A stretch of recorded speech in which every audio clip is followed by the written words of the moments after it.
چبوو لێمان لە کاتێک کەوتیە دوور، دەسا پڕگۆڕەکەت بێ ڕەحمەت و نور. لەبەر ئارامی دڵ خۆت مای لە لامان، وەلێ ڕۆحت گەیشتە عالەمی ژوور. کوڕان و خزم و خوێش و دۆستی لاوت، لە غەم پیر و هەمویان پشتیان کوور. لە داخت شاری کەرکووک خوڕەگری، لە خوێنی چاوە حەوشی تەکیەکەت سوور. بە شادی و سەربڵندی چوویتە جێ، بەهەشتە باڵەخانت نۆکرت حور. ڕەفیقی چاک و چاچیت بۆ هەموو کەس، کەس ڕەنجی نەدی لێت تاوەکو مور. یەکێ پرسی لە تەریخت وتم پێی، لە دیوانی خودایە حەی مەغفور.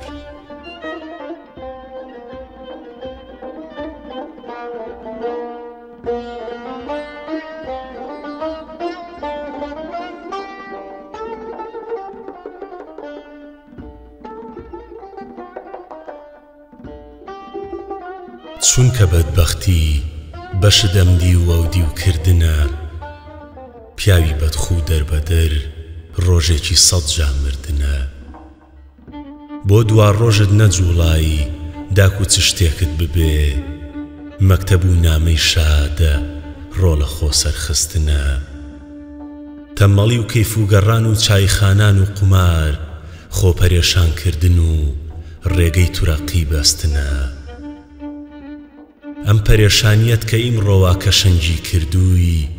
زادەی کاتی جوانیتان نەزانی و نووستنە. بەسیەتی بیرێ بکە ئەوجا لە حاڵت تێبگە، دەست و بردێتی بجوڵێ نۆرەی سەرکەوتنە. چاوێ هەڵبێنە ببینە هەرچی گیاندارێ هەیە، دەست و بردی ڕۆژیە دنیا سەراسەرکردنە. کردنە ئینجا لە پاشا خواردنە سەرکەوتنە، کۆشش و کردە و بزوتن ڕێ بە هیوا بردنە.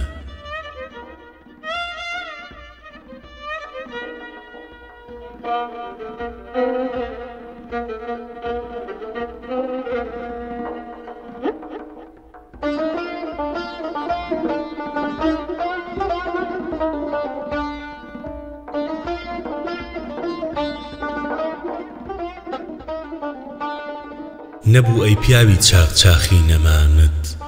بۆ گەل لەم چەرخە پێویست بوو ژیانت. لە داخی گەل زوانم بەسترا بوو، لە داخی تۆ کراوە بۆ بەیانت. لە داخی کۆچی تۆ دڵ بوو بە سووتوو، ئەگەر چی بۆ بەهەشتە ڕێی ڕەوانت. کە جێت هێشتین و ئینجا لێت گەیشتین، چلۆن بوو بۆ گەلت هەوڵ و دەوانت. پیاوی لەشکری زانا و هۆشنگ، کە لێنی خستە قولەی گەل نەمانت. لەشت گەرچی نەما گوم بوو لە بەرچاو، دەمێنێ تاک و کوردما بێ نیشانت. گەواهی و بەڵگەی گەورە و بزورگیت، لە دووی خۆت جێنەمانی موڵک و ماڵت. بەمە زۆر بەرز و باڵا و بڵندیت، هەتا و جیفەلەک چوو ناو نیشانت. دەڵێ ئەو دەوڵەتەی جێما لە پاشت، بەسە ئەو ناوی چاکە بۆ بەیانت. نەبوو کورتیت لە کاری چاکە بۆ گەل، نەشت کردیش درێغی نان و خوانت. لە غوفران هاتە دەر تاریخی چوونت، لە بۆ باغی بەهەشت جێگیر و مانت.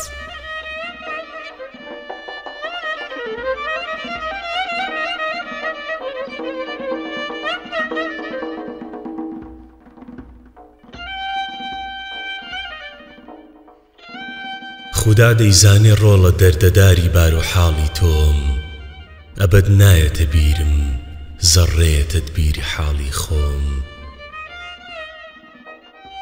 کز و مات و مەلول و سەرفرە و حەیران و سەرگەردان لە دەردی تۆیە لاوازم پەرێشانم قەدم بوو کۆم بەدەست جل خوارەکانی بێفەڕ و بەدبینەوە سووتام نیشانەی ئیفتیرا و غەیبەتم هیچە دژون و لۆم لە بیری کاروباری تۆ پەشێ و مات و داماوم پەرێشانم وەکو تۆ چۆن پەرێشانی بە نێزەی ڕۆم نەتیجەی خزمەتی بێگانە وایە ئاخری دیتت مزی بێگانە وایە خۆت بسووتێنی گەر وەک مۆم برام زوڵمە بێئەندازەی دوژمن کە کردی لێت ئەگەر سەد یەک ئەمەشکەی لێت قبوڵ ناکا خەڕات و دۆم مەڵێ کوردە سیری غافڵە لەو ڕۆژە تاڵەی تۆ خدا دەیزانێ ڕۆڵە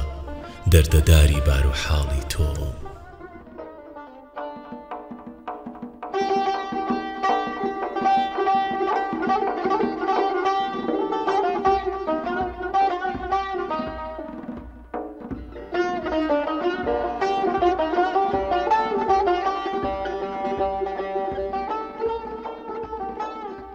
گەر شەوەی جەهل و تەکەببور بتکێشێ سەر ناکەوی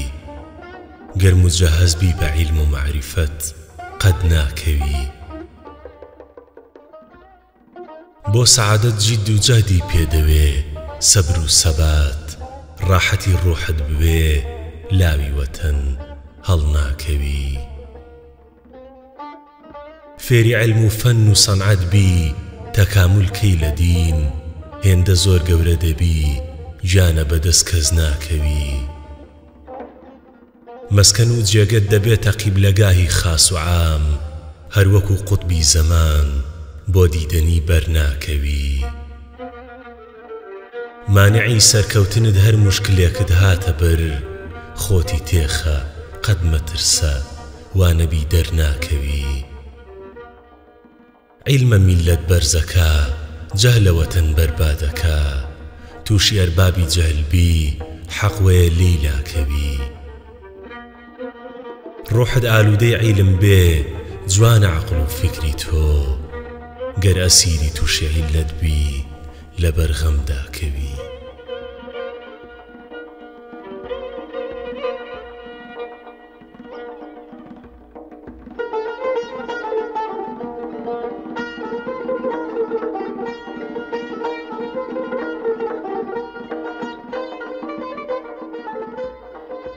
ڕۆڵە کۆشش کە بجوڵێ ڕۆژ و شەو با نەمێنێ ڕاحەتی و خۆراک و خەو ڕۆژی پێویست خۆت بکە قوربانی گەل گەر لە کۆمەڵ کەوتە بەر تۆڕی زوودە و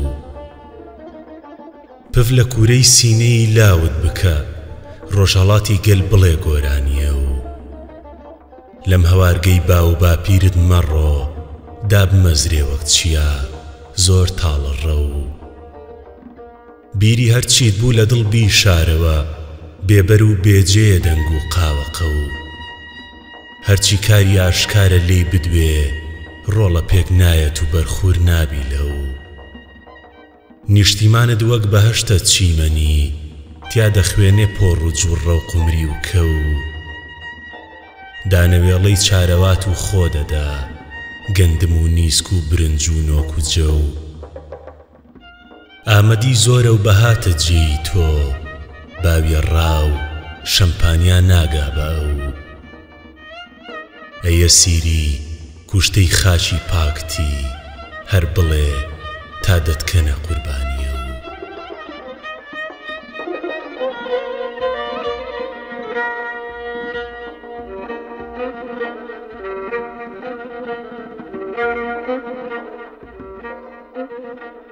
دایم لە فکر و زیکری خەیاڵاتی میلەتم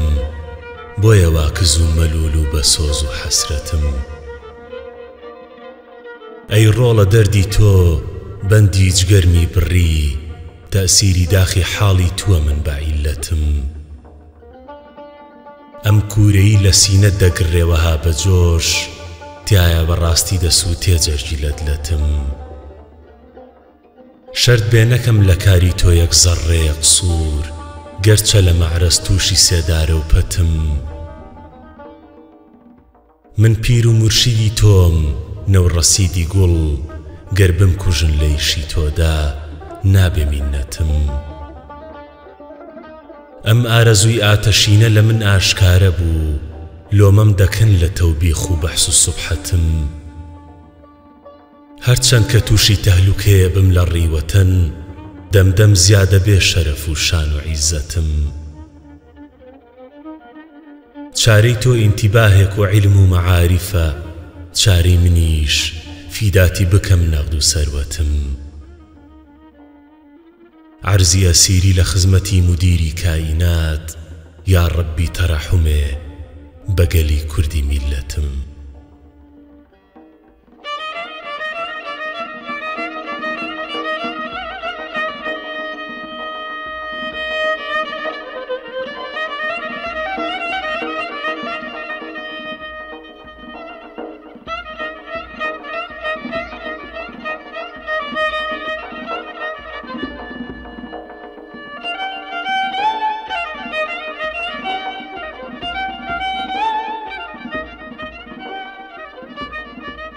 دەور و پشتی خانوو جێگەی هەوارم گوڵشەنە ئاوی جۆگە و گۆل و ڕووبارم شیرینە و ڕەوشەنە جای بەهاری مێرگ و دامێنی چیا و کێوی من نەرگس و لالە و ترنجۆک و بنەوشە و ڕەیحەنە لێوی جۆگەی خوڕەم و ساف و سیمینی دولبەرم ژاڵە و نەسرین و سونبول یاسەمین و سەوسەنە سەیری هەرچی شی و شاخ و بەرد و دەشتم بکەی باخ و بێستان و ڕەز و دار و چێڵگەم خەرمەنە دەنجی خوڕەی ئاوی ژێردارم بەسەر برد و پەڵا خۆشترە سەد جار لە دەنجی عود و ساز و دەندنە ئاوڕێ بەڕوویە لە کوردستانی من پەیدا دەبێ چاترە و شیرینترە سەد جا لە بستە و کەستەنە چاوەکە مەم جاجەکەی وا لێرە منتی پێدەڵێن ئامەدی کوردستان خۆشەی جەوی دارە بەنە گەر تۆ بنواڕی لە کوردستان سەراسەر سێ بەشە باخ و دارستان و چێڵگە ژێر ئەمانەش معدەنە هەر زەمینێکم ببینێ بێ درەخت و بێجیا کانی زێڕ و زیوە دەستت هەیە لێی هەڵکەنە من چ پێویستم نییە تۆ چەند هەوڵی خرید داری کێوانم بەڕوو بادام و گوێز و قەزوەنە شانەی هەنجوین و شاخێ گۆشتی کێوی لێ مەعاف خۆم چلۆن قوربان نەکەم بۆ ئەم حەشار و مەسکەنە سەنگەر و چاڵی زەوی شورە و قەڵاتم بۆ چییە من کە دارستان و بێشە و شی و شاخم مەئمەنە پشتکۆ و ئەڵوەن و شاه و ئەرارات و نەوا هیچە لای شاخانی من قرپات وەلب و پیرەنە کەپری تاوستانەی کوردی لە لیۆ باخ و چەما خۆشترە سەڵجا لە قەسر و باخی قەنبەر سەڵتەنە زانیار و گورج و دانایە بەرەی پیاوی گەلم مەردی مەیدانە خەنجەڕەنە لاوی کوردی من نەوەی میدیاوکەی ئەخسار ئەتۆ خاوەنی سامان و تەخت و زۆر و تاج و عەنعەنە دەشت و شاخ گوێزەوی باپیرەکانت گەر بتەوێ بەستە جێگەی نییە پایانە نابێ لە چەنە بۆیە ئێستا کەشی ئەوانەی نەسەبی خۆیان زانی بێ زۆر بڵندە بیریان بێباک و شۆخ و گەورەنە ئارەزووی زانینی چشت و کارگەی گەر فێر ئەبێ مەرکەسی تەحسیل و عیلمت ڕۆڵ ئەمڕۆ لەندەنە وەختی پێغەمبەر لە عیلما چین بوو ئوستادی گیان لۆندەرە ئیمڕۆکە شاری سەنعەت و عیلم و فەنە عیلم و عیرفان و سەعادەت کەوتە هەرچی جێگەیەک ڕوو لەوێکە زوو بە زوو فێری ببە هەر وەک مەنگەنە توش هەرچی عالمێکی کوردی لی تێنەگەی حکمت و زانین وەک ئەیوب کە دیزدی و ژەنە توخمی ئاری و ئارت نوحی نەبی کرمانجی من مهاجری کرمانە ئەو جێیە هاوارگەی جەرمەنە ئەی ئەسیری ڕۆژ و شەو مەدحی گڵی خاکت بکەی هەر بەجێ نایێ دەسام جارە لیلادە کەم چەنە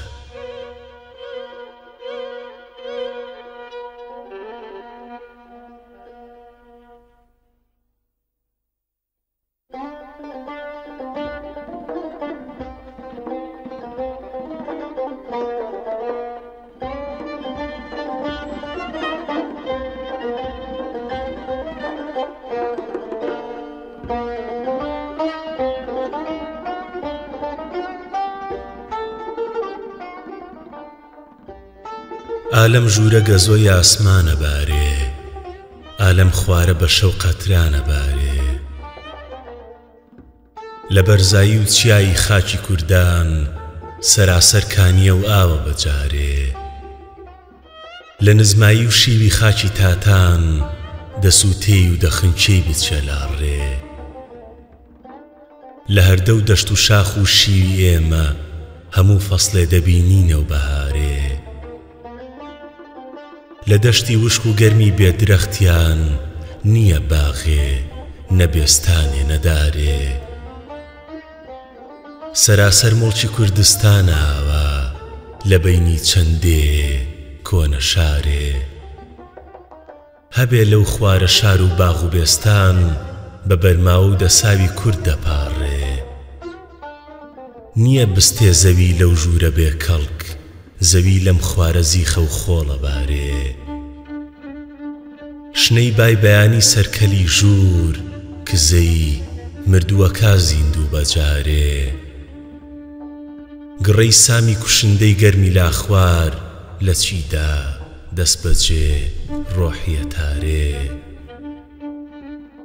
کەچیلات و هەژارە خەڵکی لاژوور هەموویان دەوڵەمەندن خەڵکی خوارێ هەموو کۆمەڵەکەن هۆگرە بنتات هەرچی کوردە لێک لالوت و لاڕێ ئەوان خۆیان دیاری کرد لە عالەم گەلی کوردیش لە دووی عالەمەکە ڕێ سرم تاسیوە لەم کارە براگەل ئەدیبێکم دەوێ هۆشەنگی یارێ جوابێکم بدات چی بێ سەلوا ئەمانوان و ئەوانوا تێنواڕێ ئەسیری تێک چووە لەم کارە هۆشی نەما بیری بدا داک و قەرارێ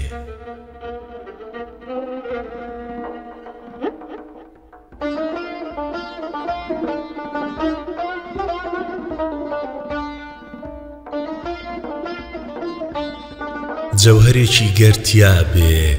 کەللە چۆن ساکن دەبێ مرد ئەگەر مشتاقی چ شتێ بێ چلۆن غافڵ دەبێ